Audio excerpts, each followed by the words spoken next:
What's up, everybody? Welcome to another episode of Pinpointe Unfiltered. I'm Rachel. And it's your boy Josh. How you guys doing today? All good. It's Thursday. We're recording on a Thursday, so yay! And shit. Pause. I mean, we can start talking, but it's World Cup. World Cup. This is why it says unfiltered, right? Because Yeah. I definitely don't have a YouTube TV right here. So if I'm looking downstage left, it's because Yeah, I feel you. Anyways, we have a guest today. Who is this guest? We are shit. not seeing doubles. It is two bald Joshes on the same. Oh, look at that. It's the glasses. It's the glasses that sets us apart. There we go. People might. Yeah, you guys, because you're both bald with beards. Right? I'll be the. Hey. Now people are confused. They don't know who's who. So welcome, Josh Pugh. He started America Josh, which is an awesome online community and in-person community actually, for Aussies, expats in the US or people thinking about moving here. So, Josh, you started this because you moved here, 10 years ago? Yeah, I'm coming up 10 years in January. Congratulations. Wow. Thank you. Yeah. I get my official, I'm a citizen now, but I don't have my official New York card. So New York card. I get mine in less than 30 days. So amazing. I meet a lot of different people, and everyone has this conversation of when are you a New Yorker? Yes. And a lot of people 10 years, that's the mark of it. And it's funny because most of these people that are saying these things are not New Yorkers in the terms of me. I'm a New Yorker, born here, raised here, went to school here, everything New York, right? So I'm I feel the people who should dictate, or who have shouldn't dictate, but the people who have the most I guess skin in the game, or let's say the criteria, the stripes that could anoint you a New Yorker would be another New Yorker, right? Another real New Yorker. And my take on it is more you have to do New York things. It's not about the amount of time you're here. It's the experiences that you have, you being in New York, you getting on the subway, having, street meat, these things, how many pizza slices, what kind of what's your morning breakfast sandwich it's do they know you at the this corner store? Yeah. Do you call it a bodega? That's the it depends, right? So the bodega definitely has the cat, the mascot as the protector of the realm. And then the corner store could be a store that is kind of groceries, maybe smoke shop. Yeah, it's a bit, but not necessarily a bodega. Yep. Yeah. I feel like the test is, I think I read a meme just yesterday that was the test of a New Yorker is, it's not even about whether you like bodegas. It's the fact that you can have a 15-minute conversation about bodegas.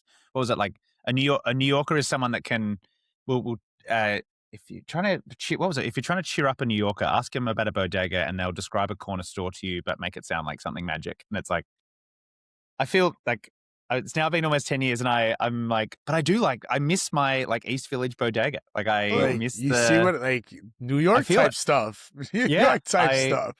No, it's really funny because I got here almost 10 years ago and I've met people that have immediately gelled with it and it's been exciting for them and they've loved it and every bit of it has been, just a roller coaster of fun. And then I've met equally people who have gotten here and it's been years and they've just never really gelled. It never quite got a flow to it. And I think now I've been here long enough to say if it doesn't happen in 6 months, there's a chance that it just never happens. And that's fine. That's good. It's not a bad thing. It's just that some New York has plenty of things that are magical about it and plenty of things that are awful about it. And if you try it smells like pee and hot garbage.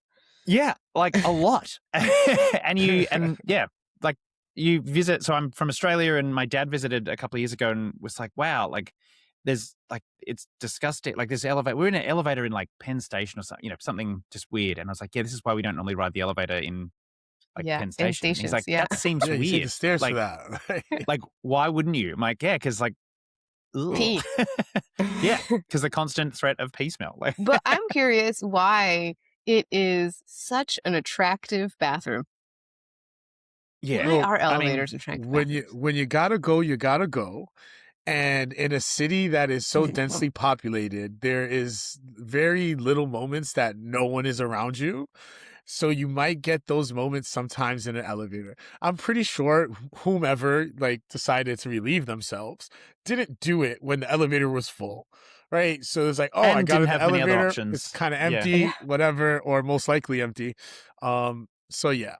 I always just assumed it was mostly homeless people, not I just mean, regular listen, people exactly. I that think had to go. if you don't have options, Have yeah. you I mean, been you do have to drunk go and you in don't have New another option. York at like Yeah, I a guess. weird time? Like anyway, that's another I podcast for another day. Actually, I was very drunk once, and I peed in the stairwell of Wow. a subway station. All right, well, ladies and gentlemen, now we know where the pee smell from New York comes from. It's I just it's remembered that. I it's you completely transplants coming in and pissing everywhere. That's like, No, it's a like there is an element of like getting here and succeeding in some way and then sort of feeling accomplished. And I feel like for some people, yeah, that takes 10 years. But I have realized that I think for me, it did not take, not necessarily the accomplishment, but like the feeling like I fit in and feeling like the place worked for me was much quicker than I expected. Like I kind of, Mhm. I don't know, I thought it would take me longer because the difference between Adelaide, my home city, and New York is like vast. It's nothing the same. And I thought that deep down I would be more like put off by things, but turns out it was like, this is fun. Like I'm learning new things. And it was kind of fun at 30 to be like completely thrown out of my comfort zone and trying it again. So yeah, but I can see why some people get here and like, why would I want to do that? I was happy, like it was fine before. This is Yeah. hot garbage. and Oh, then it gosh. becomes very difficult to leave this place. Yeah, I can't. I Yeah, don't think it's gonna I happen. can't. Also, I would say like I came here for grad school, but it was honestly like I was just trying to find any excuse to move to New York. And I just knew like because I had a friend that lived here for a few years and I would come visit all the time and I just knew it was my place. I just knew, just had this feeling. And so I like tried finding a job. I got into grad school, whatever. I got here. The first few months were definitely like I would say rough, right? Like it was fun and then also like first time not living in Miami, right? So like just different. But after that first year I was like, "Oh yeah, no, this is my place." Like I'm never leaving. And people would be like, "Oh, are you ever coming back to Miami?" Fuck no.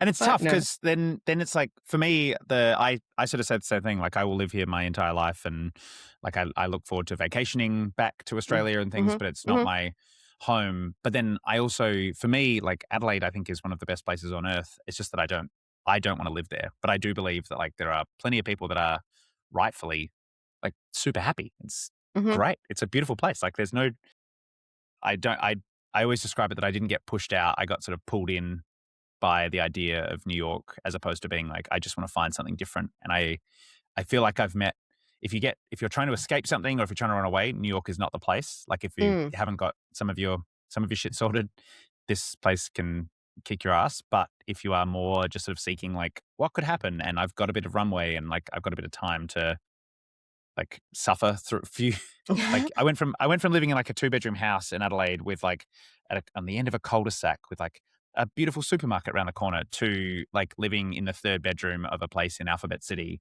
that like was rough. Like the kitchen fell off the wall in my first couple of weeks and the landlord was like, it doesn't matter, you just don't have a dishwasher anymore. And I was like, what do you mean? Like, what do you mean? Like fix it. What do you, how is that an option? He's No. like, no, I don't want to.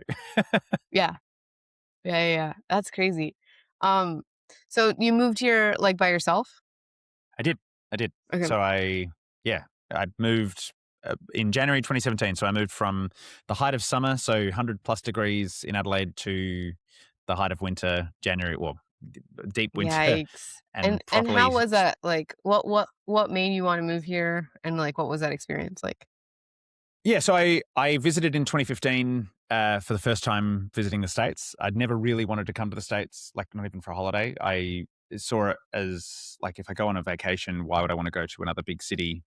Like, why not go, or why would I go to a city? Why wouldn't I want to go to a beach or a mountain? And I was in New York for 2 or 3 nights. And in those 3 nights, immediately was like, like it's so much, like, I'm not a big like energy and vibes guy. Like that's not really my thing, but just this, like the scale of the fact that there's 7 bars all next to each other. Like that concept is insane to like, why, surely that doesn't work, but they're all full and they're all different and they're all like, you could hop between them and spend like 2 weeks visiting places on one street, go out to dinner at different, like, and that scale of things that, like, yeah, the capacity to be a little bit more anonymous, I think was a really big draw card for me. In Adelaide, there's like a population of about 1.5 million, but it's a very like, like 2 degrees of separation is kind It's of like a neighborhood in New York. Yeah, like, and it's beautiful because there's a community and like there's a feeling of like, yeah, and then you come here and it's like, yeah, you are literally like, oh, that's that street has like the population, or that area, that Yeah. East that neighborhood has, Williamsburg on a Friday. East Williamsburg has about that population, yeah. So the idea that you could go into a bar and not be known by anyone, and like, not that you're doing anything, or like, but it's just the concept that you could like meet someone new and meet someone strange and like be able to tell a story that has nothing in common was exciting. Like I didn't realize how much I craved just something completely fresh and new. And now it's weird because 10 years later, it's like, well, New York, I can go out to a bar anytime I want, but it's still, you still can find like restaurants and places and sights and smells and things that you haven't ever seen before, which I think is not common for most people in most cities around the world. Yeah. Yeah, yeah, yeah. What about you So guys? okay. What's like, what keeps you here? I'm curious now. Well, Josh, why don't you take this one? Because you were born and raised here. Yeah. What keeps me here, I guess, is, at first it's like, oh well, this is all right? That's like the easiest reason. But then when I started to travel and like I got to see other big cities, other places, other countries, like stuff like that, you get a real good like appreciation for the fact that like I'm like actually from the greatest city like in the world. Like there is absolutely nothing like it. And as I like as I found myself, right, as like, I understood my feelings, why I feel like this, why I move like this. Yeah, I'm really built for this. Like I'm really built for this city, and anything other than this city, it's it feels it's not that I don't appreciate the calmness, nature. It's it's just not enough. It's like, oh, I have like this great Sunday, but I don't have like sprinkles on top. New York is the great Sunday with the sprinkles on top, and I'm talking about the best sprinkles you could get in the world, not just like the BS sprinkles. So yeah, it's realizing that I'm extremely lucky to like be from here. I'm extremely lucky to have seen the city evolve. Um, and I know I can't get this, like what the city provides, anywhere else in the world. Even in like the big international cities, because like a main thing is like the diversity. Even in the big international cities, I can't get it the way New York provides it and like gives like this access to it. Like you said, 5 bars on this one block, and they're all different with not just New Yorkers, but every other person like in the world with every type of identity, circumstance, like anything you could talk about, like you could find it in this like small area. And because of that, like you get a like a education that you can't even buy that and anywhere. So yeah, like that's what really keeps me like when I speak with my wife about like, the future and like what we really want. If I leave New York, I leave America. Like, yeah, I'm probably not going to be in America if I'm like, there's no other city in this country that I'm like, oh yeah, let's like live there for a bit. Like, nah, I'm okay. Fair. We could go visit. Like, don't get me wrong, I would visit everywhere. I love visiting places. Some places are like weekend visits. Some places I'm like, oh my God, I could do like a couple weeks here. Mhm. Um, But essentially, if I'm gonna live anywhere more than like 30 days, 40 days, yeah, let me be in New York. Yeah. So for me, I am a vibes person. Cities, places, they affect my soul somehow. I don't really know how or why. I don't question it. Miami like crushed mine. And it's crazy because I like have a very love-hate relationship for my hometown.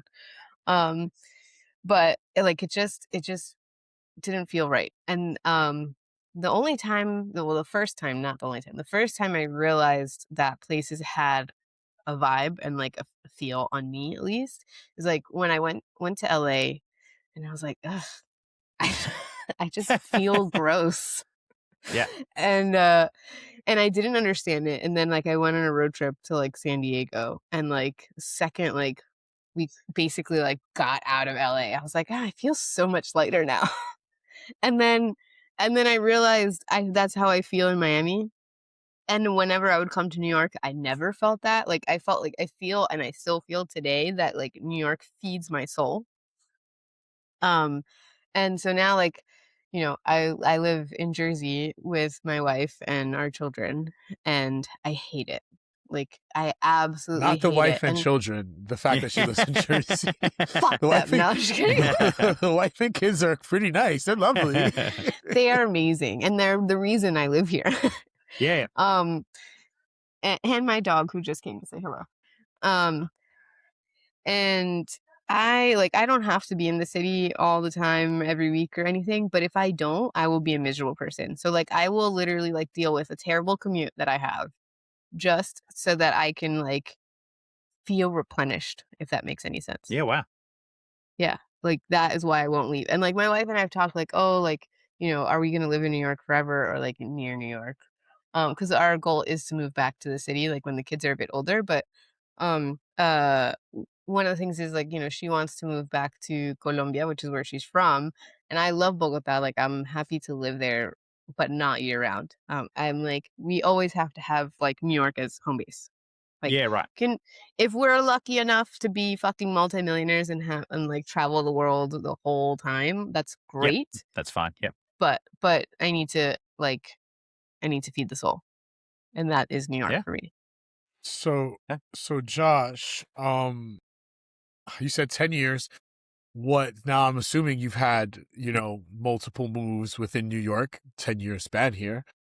Unless you were so lucky that first realtor, like 10 years, like I'll be Well, kind you of said you were pissed living in a if I third was that bedroom, right? guy. Yeah, I'm still in the third bedroom of the place in Alphabet City. Yeah, it's been a slog with two kids, but I'm willing to. Did your wife move in with you into that She moved third into the bedroom? third bedroom. Yep. Yeah. No. So I moved into. I was on 11th Street between B and C in Alphabet City in the East Village. Moved into because when you get here, you've got no social security, you've got no credit history, you've got nothing, so you have to sublet. That's the And arrival B and piece, C obviously. like 10 years ago was It was cool. it wasn't what B Yeah. and C is now. It's Right gotten between B and C. Yeah, we got to watch even I got to see like a bit of an evolution of a gentrification and like an evolution of like how that area has changed even in the time I've been here. I loved it. I ended up staying there in that place for about a year and a half, and then I moved around the corner. So I went to 12th and C. I found a place like literally, yeah. I moved by carrying. I got a couple of friends to help carry my closet around the corner, and moved into a 2-bedroom, like my own place, which was monumentally exciting, and stayed in that place for 6 years. So that Nice. was like I arriving. So yeah, I moved here when I was 29. Arriving in like the East Village in New York at 29, it was like perfect. It was exactly what I wanted, which was like noise and a bit of chaos and but I did love being slightly further east in Alphabet City because you got like a little sanctuary, like kind of between the avenues. Like there's a little bit of a feel of like, it's not a thoroughfare. It's kind of like people that live there and nobody else. So that was really cool. And again, like landlords are exactly what I was told they'd be, and they're like always looking for a dollar and finding a way to screw you. So my landlord, when I moved out of that place, said that I damaged the floors with all of the dinner parties I'd hosted. And How many dinner parties did you host? Well, Rachel, like I enjoyed a dinner party. Like, don't get me wrong, there might have been like a couple a week, but dinner parties generally don't ruin floors. Couple a week? Well, it's in like I mean dinner party like the sense of like having people around for dinner. Like I wasn't hosting rages. I was like, just hanging out. Well, like, I would assume they were rages because you ruined the floor. I have a problem making new friends. So like a couple of weeks seems excessive. I'm like, hey, Rachel, I love you, but like go home. Yeah. But I love meeting people. I love cooking. So that was sort of my way of, I'd sort of prefer to have people over and have them for wine and dinner, and that's sort of my dream. But like, so $750 later, they do the whole like, well, you can take me to court if you want, but it's like, I can't go to court on a Tuesday and fight it. Like, what are you talking about? Yeah, and I'm assuming this is pre-2019. Yes. Yeah. So just difficult and like a pain. So yeah, got out of that. And then, so at that point, I'd met my wife, and then we moved to the Upper East Side for a couple of years because my wife's parents are in the Upper East Side and we were about to have a baby. So it was sort of a perfect opportunity to move a bit closer to them and have a bit of support. And now I'm in Jersey City Heights. So I've moved out of Manhattan after 9 years, which was, I mean, it's not as far, and I'm in the city like all the time, and it's a 20-minute commute, but like there was a part of it that was like, oof, like I've moved all the way across the world to move to New York, and now I don't live in New York. But I can thankfully, for me, there's not been one moment of regret in that sense. Like we do have now, like New York is on our doorstep. I'm in there for dinner and events and all sorts of things at the drop of a hat. But I've now got a second kid, and like having that bit of extra space. I mean, as you were saying, Rachel, like there is like, you can't really.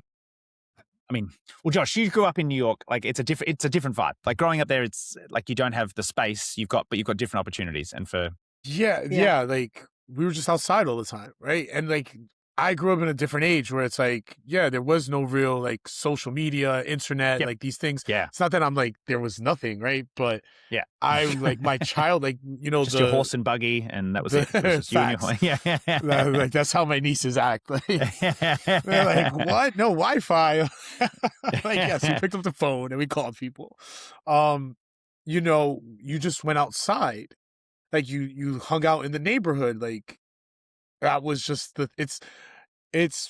I want to say it's different from the suburbs, because when I go to the suburbs and I visit like my brothers and like my mom, I never see any kids outside ever. There's never kids outside. Well, it's really interesting. I was reading or listening, or I don't know, saw something about how like the third space is gone now. So like this idea of kids being allowed to just go outside and roam is going away. And it's not because kids don't want to. It's because like now kids in many spaces and in many suburbs get like the cops called to be like, why are these kids loitering in a park, as opposed to being like, they're just hanging out in a park. Like, so this idea that But I also come from that, like, that's the thing, right? Absolutely. Yeah. So like in my neighborhood, like the inner city, right?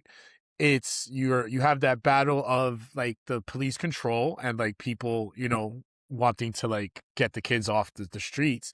But I kind of feel more now, it's just, you play Nintendo for 2 hours and now this game is too difficult. I'm tired of like beating my head on the floor. I'm going to go outside and play.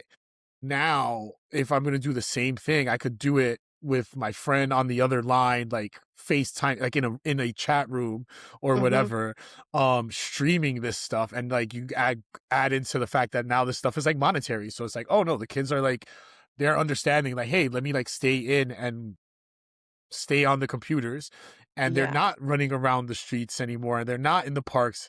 Like I don't think I've seen kids play handball, which is like a New York City game. Handball.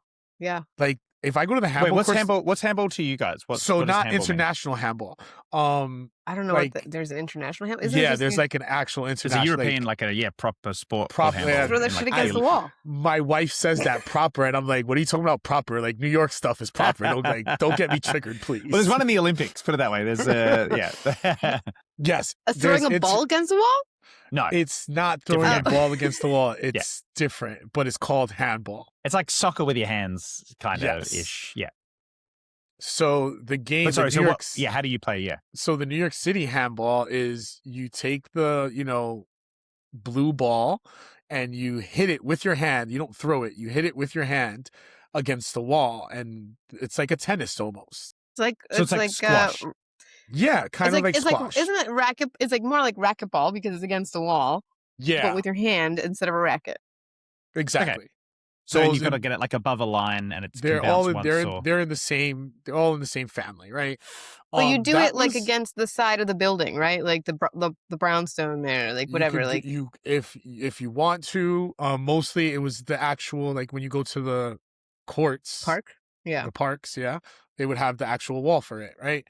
But that Sorry, was like Mbappe just got a penalty saved. Mbappe just shot for a penalty. I heard like the announcer going, no! So I turned to look, and I didn't know it was a penalty shot, but I saw the save. We also do updates on current events as current events. Yeah, we've got the New York Times. Sound machine would be great. We need to I really hope like breaking France news. Loses. I don't like France. Breaking news. It would be exciting to get one of the big teams out. Wait, sorry, I had something that I wanted to say handball, and then ask. Blue squishy. But are you done talking about handball, or you want to keep going on handball? Oh no, we can like finish with handball. It was just fine. Different childhood. No, it's just handball to me means something completely different. Like we used to play Foursquare. I don't what. Okay, we were talking about like kids not playing outside, and something that you like saw and read about like third space disappearing, right? Yes. So I also read something that millennial parents, as we are, in general, as a generalization, or by data that I have no idea if it was actually gathered, are more risk averse when it comes to parenting, and are actually hindering their kids from playing outside, because they're afraid, and like they're like, oh well, I can't watch you like if you're gonna be out there unsupervised, like absolutely not, right? And I think it's like it's a whole thing on this generation of parents that's creating a generation of kids that I think are afraid. Like our kids are Gen Alpha, and not a single one of them can do a sleepover. They are terrified of sleepovers. A sleepover? Yeah, No. Gen Alpha doesn't do sleepovers because their parents. Well, first of all, the beginning of Gen Alpha was like COVID. Yeah, so life has been so rough. there's now social skills are completely gone. And then once that happened, it was kind of hard to be like, well, it's okay for you to sleep over, because parents again are like, I don't know about those parents. Like, what if the dad is a creep? Right? Like I'm telling you, this is the thing, which is very strange to me, because like I was sleeping over people's houses at like 5 years old. I was like, and you can't stop me. Fuck you. No, I get that. I guess, like when I was really young, there was no such thing as sleepovers, right? So it's like, nah, you're not sleeping over. Go home, right? But then as I got older, I guess, and like I spent so much time with the same like friend group, it became more and more like, a part of like, everyday life, where I probably from, I don't know, 12 to like 16 or whatever, right? I would have like more sleepovers, I guess, stay over like friends' houses, than I did when I was like really young. Yeah, because my mom, same thing. It's like, you don't know these people, like the hell, like there's crazies out there, and that's true. There are crazies out there. Yeah. Well, it's tough because like this is like the double-edged sort of, and I realize this is the least hot take in the world, but like social media means that you get to see more, like, and the ability for me to search the news, I can search international news and see stories about creeps from all over the world and find out how bad it is. Like when I was growing up, so I was born in 1987. Like my parents didn't have access. Like they had the evening news, like you had 6 p.m. news and like what was happening in Adelaide. And sometimes it would be news from like Sydney, or, you didn't really, like you got international news, don't get me wrong, it wasn't isolated, but it didn't come at you and wasn't so accessible. So I feel myself fighting, and I know my wife and I like constantly just sort of discuss like making sure that we're not trying to like bubble wrap, because but it's tough, because then you're like, but I'm very aware of like what could happen and what could go wrong. And like, it's tough to fight yourself when you're like, I know this is in the best interest. And a lot of the stuff we've read is like parents now like LoJack their kids inadvertently because, you've got Apple tags and you've got phones and you can track where they are. But the problem is that if you're tracking and the kid knows that you're tracking them, that's still, even if you're not like checking in, the fact that they could be checked on takes away like all the mental risk. And then suddenly you're like, they're not developing well because they never actually get to they're fuck losing up. that independence. Yeah, well, because you don't ever, like, there was an element of like, if you stuff this up and like, you can't do it again. Like if you won't get to see, like, you won't ride your bike to your friend Tom's house if you mess this up. But like, there was also like a chance that stuff could go pear-shaped. Like it could be really dangerous and there was no way, nobody would know where you were. And ultimately, like most people, like 99% of people are fine. But it is tough then to know that, like, well, what if your kid's the 1% and I don't know. It's a constant battle. I mean, when I was a kid, like there was like the whole Adam Walsh thing, right? Like the kid was like, I'm from another country. Yeah, but do you know who's that? Yeah, do you know who, America's Most Wanted, the TV show? Yes. Yeah. Okay. Yep. So that guy, now I remember. The reason he started that show is because his son was kidnapped and murdered. And like, wow. I think it was cut into like 1 million pieces, but I think at least he was maybe not. Like we didn't have to get into the full details. Yeah. So my mom, and like I think it was like at a store, like, like somewhere, and he was just snatched. So my mom, like the proper horrifying scenario, like the yeah. So that, and then I don't think he was ever caught or whatever. The guy, maybe, I don't remember. Wow. But like that's why the dad created America's Most Wanted. He's like, what the fuck? So my mom was always terrified that I was gonna get kidnapped. Sure. So, because of that, and like anytime we were at a store, she's like, you have to be within my eyesight, like you can't walk away, kind of thing. Obviously that as I got older, it was a little bit easier. But yeah, she was very, very overprotective in some points. But I was still allowed to go and play outside, right? I didn't have a cell phone until I was like 13 or something. So I still had a whole level of freedom that kids today don't have. Even with my mom being like I crazy. would not want to be a kid today. No, absolutely not. I would not want to be a kid today. No, there's like no freedom. Everybody's like I was doing too much wild stuff, and you know what? Like, you can't have a LoJack on me doing what I was trying to do. No, and like, yeah, I mean, the fact that there's also this whole thing about like kids don't do as much now at parties and things because there's a risk that like, you get filmed. Like, and that follows you your whole life, and right? you can ruin your life at age 10. Like, shout out to my best friend Raul, Miami 2000, wild times, my friend. My hometown. Wild times, my friend. If that was a wild time for you and you were there one time, imagine growing up there. Oh my god, great times. Okay. So, Josh, you said something also when you were talking. Like, I'm going to bring this all the way back. You were talking about when you're trying to find your first apartment here, and you like didn't have Social Security, you didn't have credit, and so you needed to get into a sublet. How, like, talk us through like that whole thing. Like, how was it finding all these things out? Like. And how did you deal with it? And then how did it resolve itself, if it did, the next time that you moved? So I did the thing that would be considered like now what I tell people. I was actually just trying to see if I could quickly bring up my email to see if I could find it. But I found on Craigslist, I found a 2-bedroom apartment. I looked it up because I knew Craigslist because, the internet was like Craigslist a thing. It's a thing in Australia, but not nearly the same scale as it is here. Or as it was here. I knew I'd heard of the East Village. It was like, that sounds like kind of the vibe I'm going for. I couldn't have named, I reckon I probably could have named like Upper West Side, Upper East Side, East Village. Like, that's probably it. And I was like, I don't want to live in the Upper West Side. I don't want to live in the Upper East Side. Like my presumption was like, I can't afford that. So I'm going to live in the East Village. I don't know. Now, obviously in hindsight, there's lots of extra bits to add to that. But, so I then reached out. I'm pretty sure I just reached out straight to like a person on Craigslist, and it was a 2-bedroom apartment that was available, 3rd bedroom.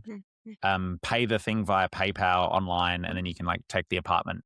And in hindsight, I know I don't know what I was thinking. Like, I really, like, in hindsight, I don't know what I was thinking because I'm not that guy. And I feel like New York, Josh, when I first got here was just like, this is what you do in New York. Like you just have to like wing it for the first bit. And like, yeah. No. But like, that's what I did. So I feel like it wasn't until, so I stayed, I knew one guy, one of my best mates' older brother lived in Queens at the time. And he was like, you can stay at my place when you land so that you can go, like you've got somewhere to land. And then I remember getting in a cab from Queens to the East Village. And it was only then that I was like, I hope this apartment exists. Like shit, like what if I get there and they're just like, never heard of you, which happens all the time. Like it's absolutely possible in hindsight. Yeah. Like that could have absolutely been what. Turns out I got there and like my two housemates were sitting on the front smoking a joint, and I was like, okay, like it's like, I like this place. Well, Wait, it was so funny it worked out? Wait, it worked out? I just rolled up to a place and they were like, this is your bedroom. Like, but then it's so fun. Like the amount of stories that I can like start to come back. I probably got there in the morning of, I don't know, a cold wintry morning. And then I was in New York. And so I'm like, what you do in New York is you catch the train. Like you get the subway. That's what you do here. So I got however I got a metro pass. I then was like, I have to catch the trains. Like, how do I find bedding? And I was like, because you don't know any of the stores. Like, I don't know what to, Bed Bath & Beyond. Okay. And then I was like, how do I get the train there? And then in hindsight again, I bought like bedding and towels and like all that kind of stuff and then got the train home. So I'm like lugging like, which makes no sense. Like that's the time where you get a cab or something. When you're filling up like a car. Yeah. That's like the one and like, there's all these bits that I feel like this is sort of the inspiration of where I've ended up is like, you make some stupid decisions like finding a place on Craigslist because you are so out of your depth that everything is like your kind of reasonable, rational brain turns to mush and you're like, I'm in a new place. Like, I don't know what I'm doing. And you stop thinking like a normal human and you start thinking about like, yeah, how can I just get it done? So yeah, in the end, I got back. I had a bed. Like that place got bed bugs at one point. Oh, no. Had a proper first year and a half in New York of like crappy landlord, bed bugs, like a housemate that like was a bit gross, like ran the full gamut of like New York life, and then realized it was probably a few months in. I was like, I can own some of this. Like I could organize the three of us, like we could split a cleaner once every month just to at least like get the place back to something reason, like all these kinds of things where it's like, of course you could, Josh, you're a grown ass man. Like you can do whatever you want. Like, yeah. But this idea that I do think you kind of get so, it's not frightened, but so out of your depth and so overwhelmed that you start making stupid decisions. And I think for some people, luckily for me, like it was nothing crazy and it all ended up fine. But there was a period where it was like just standing on a train, lugging like, a crappy quilt and like towels and some like. Hilarious because this was 2017. Amazon existed. I know. And, but so you say that, but like it doesn't exist. Like it didn't exist in Australia like it exists here. Like it wasn't the thing where you could be like, I want stuff tomorrow. It's something where you could order things and it'd be like in a week you'd get bedding. And I was like, I need bedding now. But I tell people sleep on these bed bugs. Yeah, exactly. I need to wrap them up in some plastic. You need to provide them bedding. Yeah, exactly. It's so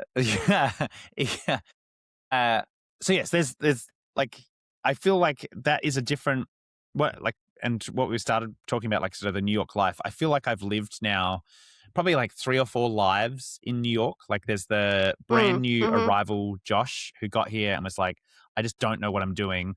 There was the like starting to work out what the hell I'm doing. Like I'm enjoying it. Like I'm embracing some of the weirdness. I'm like meeting new people. I'm at bars. I've made some friends. Petting the bodega cat. Exactly. Like, yeah, you're something. And like the bodega guy now, like, don't talk about cats. Yeah. Sorry, Ali. But like you walk into the bodega and like the guy points to you and he's like, chicken sandwich. I'm like, yeah, man, like I want my chicken sandwich. And then like, obviously for me, it was then like, I met my now wife and like life takes a different path. And then the transientness of like, I've met a lot of friends with Australians and expats while I've been here, and it's a very transient city. So like suddenly your big group of friends, half of them leave and you're suddenly like, it's a new version of you. Cause you're like, I don't have the community and network that I had a year ago that was a really tight group because half of them have moved back to Australia, or so it's kind of been like, now thinking about it, I think of those, like, they are different New York lives that I've lived, that I, even 30 years in Australia, I feel like I lived one sort of increasingly, like, I progressed through a life in Australia. And then here I've been like up, down, up, down, up, down, and not bad, just like, yeah, different. Yeah, I feel you. And so at what point then did you like start America Josh, and what was all like that about? I mean, it was exactly that. So it was I'd gotten here in January.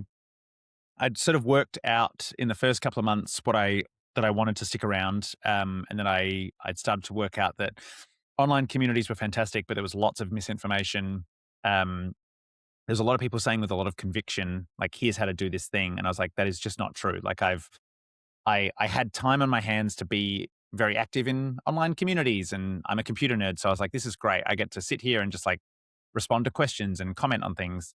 And I immediately was annoyed by like a lot of the misinformation and people like really leading people astray, not on purpose, but that was what they were doing.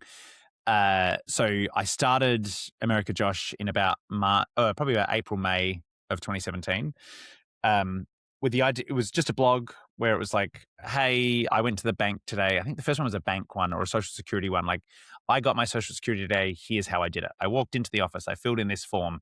They're going to ask these 3 questions. Make sure you bring this extra form. Even though it's not on the website, you should bring like these extra bits. And people were like, this is great. Like, can you do one for banks? And I wrote another blog. It was like little by little sort of built up like exactly what I was doing day to day and just writing it down, and realizing that a lot of the time we sort of complete something and we don't note how we did it. We just sort of go like, okay, I've got a bank account now. Like, I never have to think about doing that first bank account again. Whereas I was like, I'm surely this would help if somebody had written down that. So the blog kind of grew over 2017 and got a bit of a reputation of being just like a very, very simple, like when I read my writing from back then, it's very like, hey everyone, like today I went to the bank, which is not the tone of it anymore, which is like a sad loss because it's now like a little bit more professional. But it was kind of cool because it was just a bit of a like a point in time of me learning, like, how to order a sandwich was always the joke that I gave. Like, when you walk into a bodega and they say like, what do you want? And I'd be like, I have no idea. Because, I'm used to like Subway where they'd be like, pick your bread, pick your cheese, pick your salad, pick your meat. Whereas this bodega's like, what do you want? And I would literally be like, a sandwich, please. Like, I don't know how to order. And it was again, it's like the stupid stuff that you find overwhelming that shouldn't be. But I was like, I am a confident person. I can speak in front of like crowds, but like at a bodega, when someone points to you and says like, what do you want? I would freeze up and be like, I don't know. Like, send help. So trying to like alleviate some of the stupid fear and stress that like comes on from moving here was the mission. And that's now 9 years later. It's like, it's helped a lot of people, which is cool. See, the appreciation I get, like, I learned more about why I appreciate living in New York. I got to talk in front of the bodega person at like 5. So I got that lesson very early on. What do you want? Pretty 5 much. years old. I was like, what? Yeah, well, like, because you see, like, they've got wrapped, like, again, We've it's all really gone weird. through it. Yeah, and like now that I've been here a long time, it feels ridiculous. Like, and it feels obscene. Like, you walk in, you look at what you want, you say like, I don't know, man, like, I'm gonna, like, give me a sec. And they go, okay, I don't care. But at the time, you're like, I genuinely got like stressed about it because it was like, I have to have a plan about like what type of cheese I want. And they'd be like, and they sort of yell stuff at you that you're now like salt and pepper. And like, at the time's like, I don't know, man, sure. Like, yes. And you get a sandwich that you didn't want because you're like, they'd ask you a bunch of questions that you'd be like, yeah, please. I don't want to stress you on it. And you got like 10 people lining up behind you and they're all like, come on, man. Like, what we got places to be. I gotta get on the train. Like, hurry up. Yeah, I've got like, I'm late for something. So, and again, in hindsight, like, I don't mind if someone takes a hot second to be like, I'll have that and that. Like, I don't care. And most people don't, as long as you're not taking too long. Like, you get in your own head.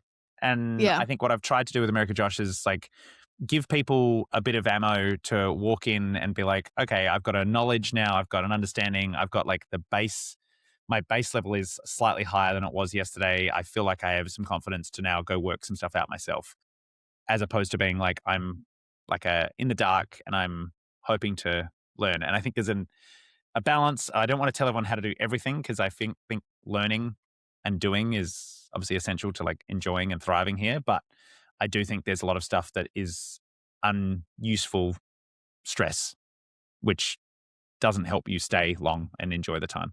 Yeah. I feel you're absolutely right. Absolutely. Yeah. Which is why we tell people to work with us, so we could alleviate that stress Yeah. in so many different ways, whether it be the banking, social security stuff, Yeah. or We do all that just like stuff. the normal, like weird questions of Don't get an apartment off Craigslist.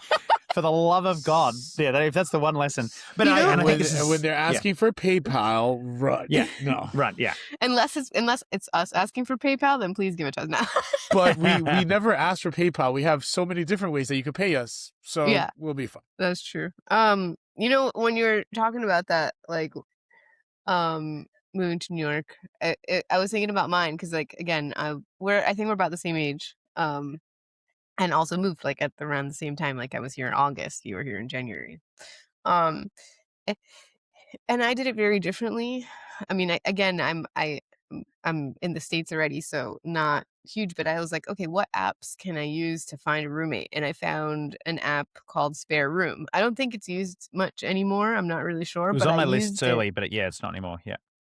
I used that, and I like looked for different roommates, and I knew like I wanted to live in Harlem because I was like, I don't want to live outside of Manhattan, and I don't think I can afford anything that's not Harlem unless I go like further up, but I wanted to be in Harlem. And so I was just looking for roommates, and like I did a couple like FaceTime videos because I was like, I'm just coming, right? Like I'm not gonna like come check it out and then um and so so then I ended up meeting these girls. They needed like their roommate was leaving. They needed somebody to take over the third room, and they were cool with me bringing my dog.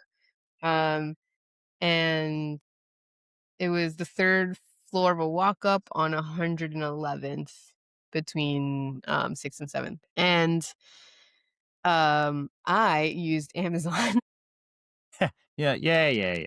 Like I like before I was like, hey, do you guys like is there like a package room? Can I like start sending stuff? And they're like, yeah, it'll just like get delivered and we'll just like put it in your room. And I was like, are you sure? Because like I'm gonna send a mattress. Like, and they're like, yeah, it's it's fine. Like we'll get one of the boyfriends to like carry it up.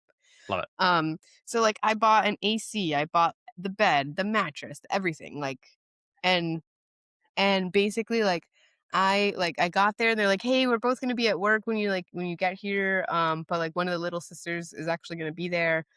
So she'll give you the key. And so I got there, like all my stuff was in the room. Which was crazy. And then like the little sister was like, do you want me to help you build your bed? Wow. Yeah. It's like It's like, so different. Yeah.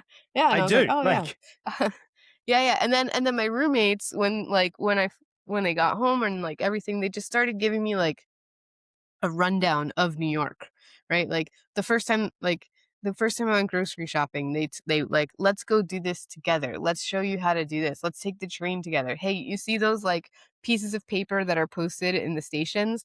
Read them because it'll tell you when the train's not running.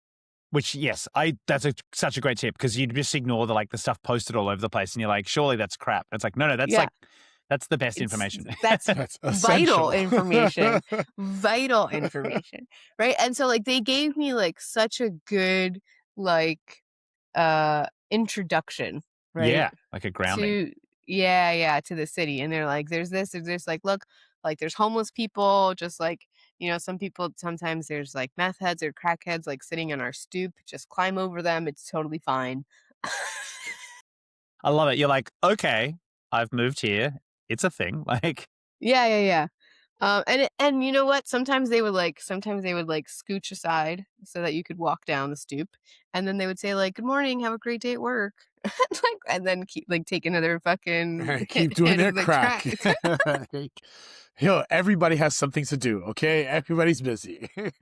Yeah. So I thought it was funny like the difference of moving for you and me. I was like, yeah, mine was much easier than that. Yeah, I think, and something that I say a lot, it's like as much as like we all, like Australians speak English, Americans Mm-hmm. like in general speak English.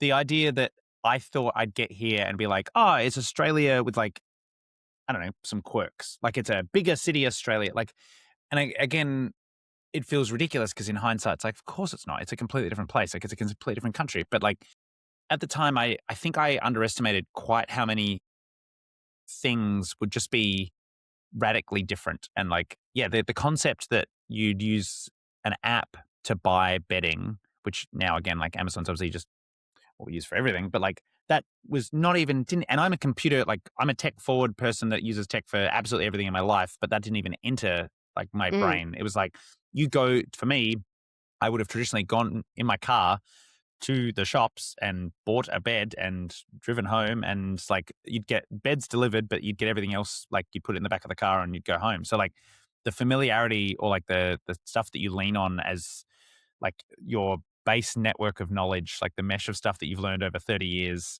like that was the bit that you fall back on. And that's the bit you kind of have to fight yourself a little bit, where it's like Mm. you can't just assume that life is going to be the same with extra steps. It's going to Yeah. be that like how you do life is going to dramatically be different. And you've got to, I think for some people, I've written a few articles that sort of go through this idea of like, it's not bad, it's not better, it's just different. Like Mm. sometimes and I think there's an easy trope to lean into where it's like, it was so much better in Australia. Like the Australians do this so much better. And don't get me wrong, there are some things like, healthcare is a Healthcare. disaster here. Yeah.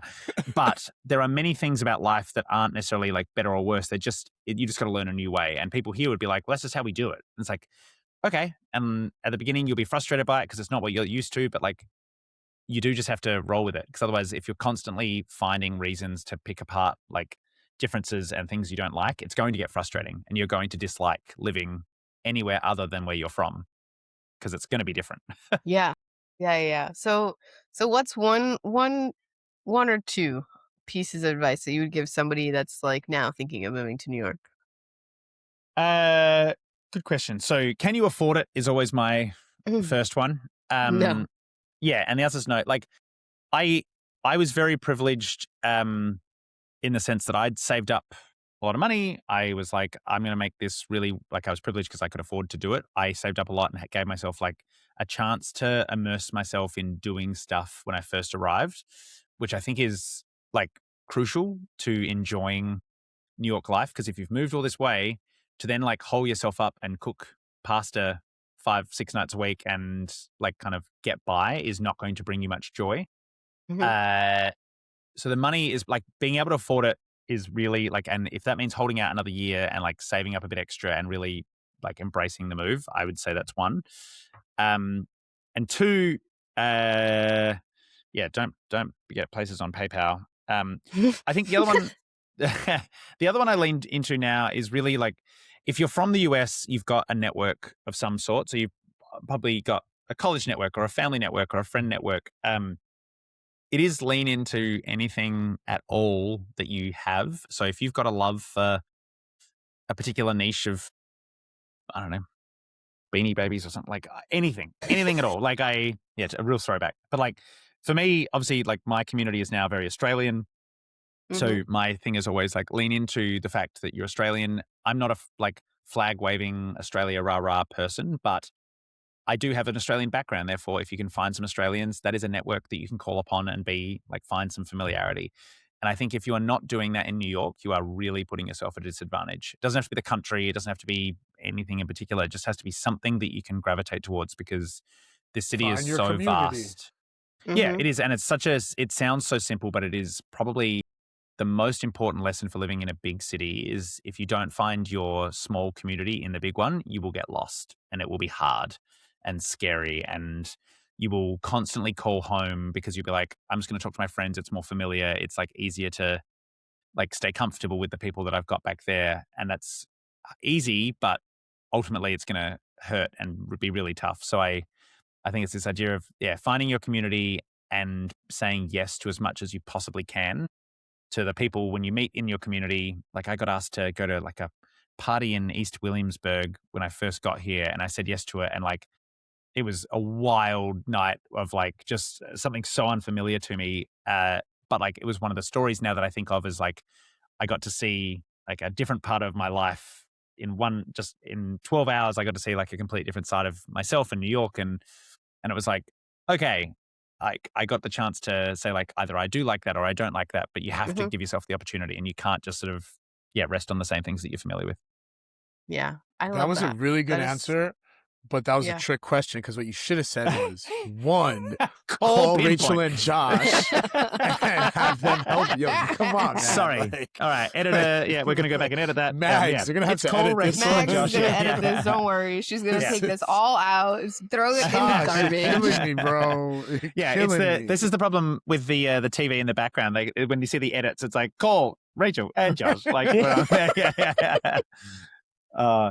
no, it's but I think you guys do an amazing service. Like I think there's lots of people don't have the opportunity to take the time to learn from mistakes, to like mess up. And I think so many people do like would benefit more than they realize if it was like, take that off your plate. Like there's so much that you're going, and goes to my whole point. It's like, there's so much to learn. There's so much different. There's so much excitement and like cool stuff that you can go do. Don't bury yourself. If you're fortunate enough that you can be like, I don't have the time, I've got shit to do.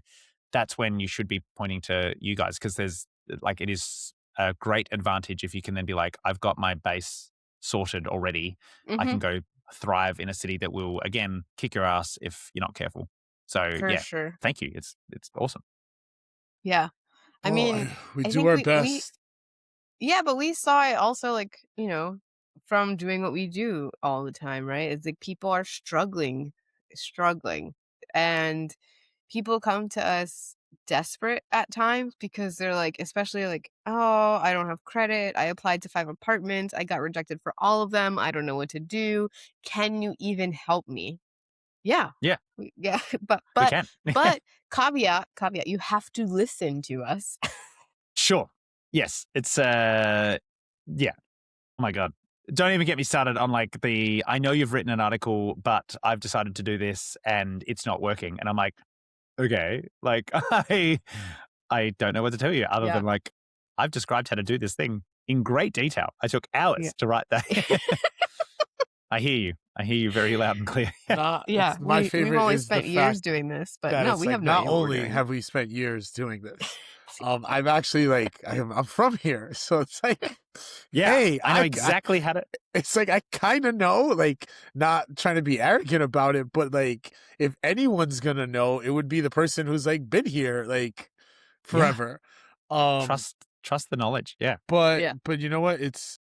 That's also a fun part of the job where I know because I've been around so long, right? But then to hear other people's perspective, when they're coming in, like your stories as well, like, it helps when I'm dealing with people because it's like, all right, I have to relate with them. I have to like empathize.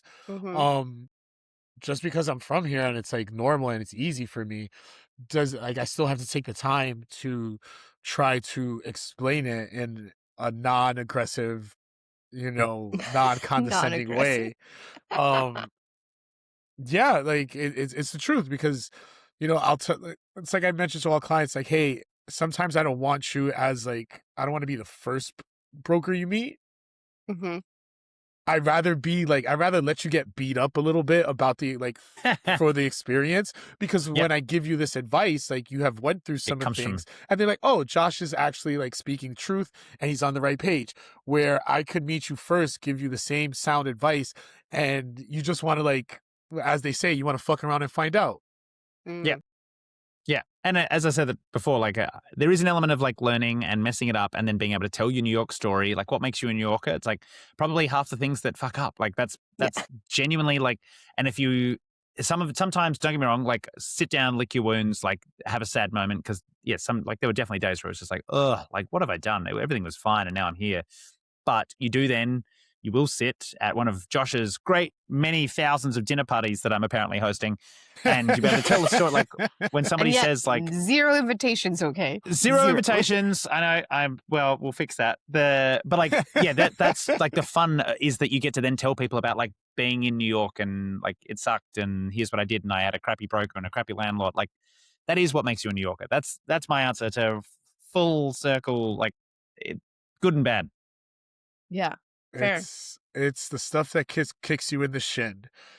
Yes, that it doesn't kill you, but that makes you a that makes you a New hurts. Yorker. Yep. All right. Well, I think we are at time and should wrap up. So, Josh, thank you so much for being on. This was a lot of fun. thank you. This was Tell the people where to find you.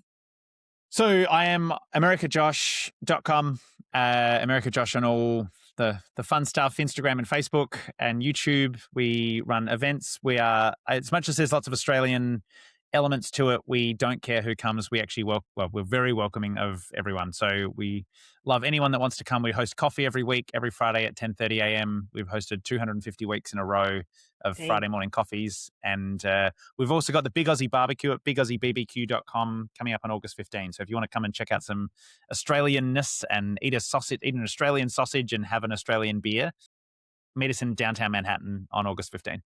Not Nice. Foster's. Yeah, I was not Foster's. No, that is not Australia. That is not Australian that's beer. That's how you get a trick out of any Australian.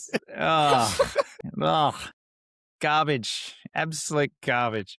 I love that we got that in there. Yeah, there we go.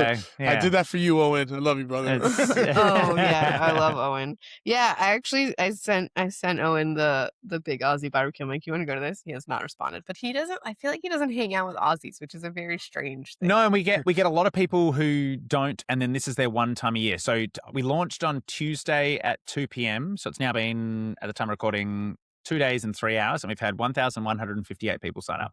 So that's a lot of Aussies. Yeah. Or it's a lot of Aussies. It's going to be a whole Are you thing. Doing this at MetLife Stadium? Yeah. Well, if that many people roll up, then like God only knows what happens. But yeah, it's going to be fun. We've got lots of sausages. We've got lots of beer. We've got lots of wine. We've got lots of gin, Australian gin. Nice. So come and join us. I think I might pop up. Shit, that sounds like a good time to me. But we have to register probably. BigAussieBBQ.com. It's free to come along. BigAussieBBQ.com. I got it. Love it. Yeah. Thank you very much to you both. Thanks. All right, Josh. Yes. Yeah. Go ahead. No, you go. Oh, I was gonna say bye. I gotta go. Oh yeah. Well, first I gotta tell people where to find it. First, I gotta tell people where to find us. You could find me on Josh Hernandez, LinkedIn. That's about it. Is your brain working? That's like it's not because I'm thinking about the next meeting at this point. No, yeah, you can find me at Josh Hernandez on LinkedIn.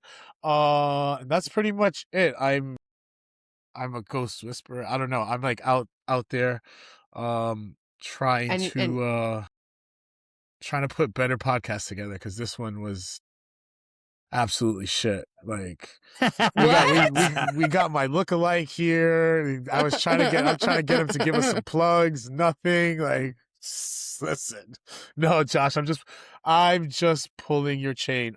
It was funny if you said I'm just joshing you. Oh, yeah, you missed that window. This is why she's my better half. You missed that. And how about you, Rach? Where can they find you? Yeah, so you can find me on LinkedIn, Rachel Fiegler. You can find Pinpointe at our website, pinpointe.nyc. We're a Pinpointe group on LinkedIn, Instagram, Facebook. I think we're on TikTok.